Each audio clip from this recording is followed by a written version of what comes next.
Um, this is just like a casual kind of question.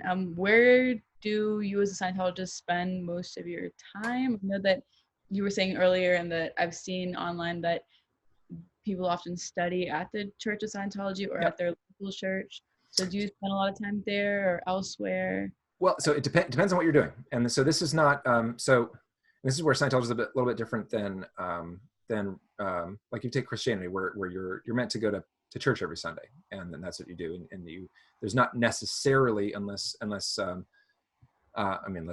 you want to, there's not necessarily a part of the faith where you have to be doing things all week, Yeah. but you go on Sunday. So there's not necessarily the same rigor to it in Scientology.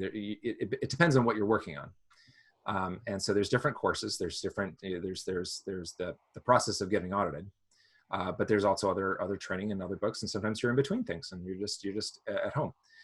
For me right now, I'm in between things and I'm at home.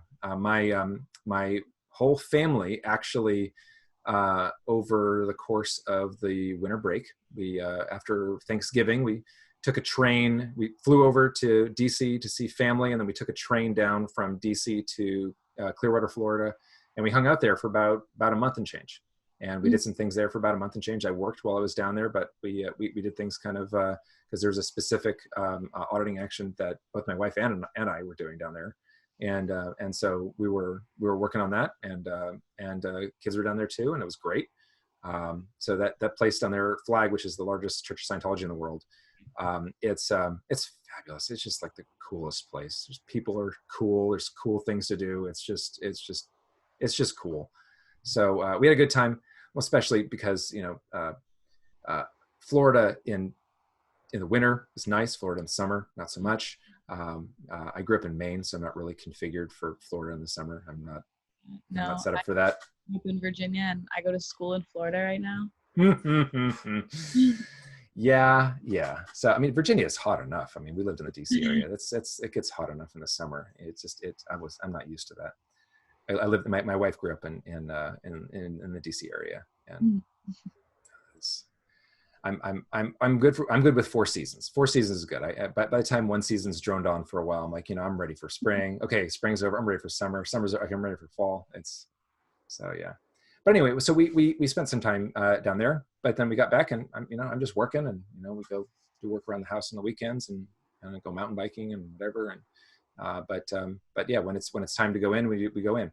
But there are some courses of study that you want to do in the church. Like there's one that I was doing that kind of, it's pretty time consuming. It's one where there's study, but then there's also auditing that's done. It's called the Cerebral Rundown, and you do that with another person. So you're kind of coordinating your schedule with them, and it's a good bit of work. I mean, it's probably all told is about maybe 160, 180 hours or something like that, all told that we spent on this.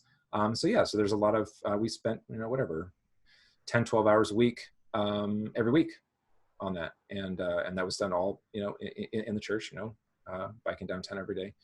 But then other things just aren't. So it's kind of depends on what you're doing and what you want to do.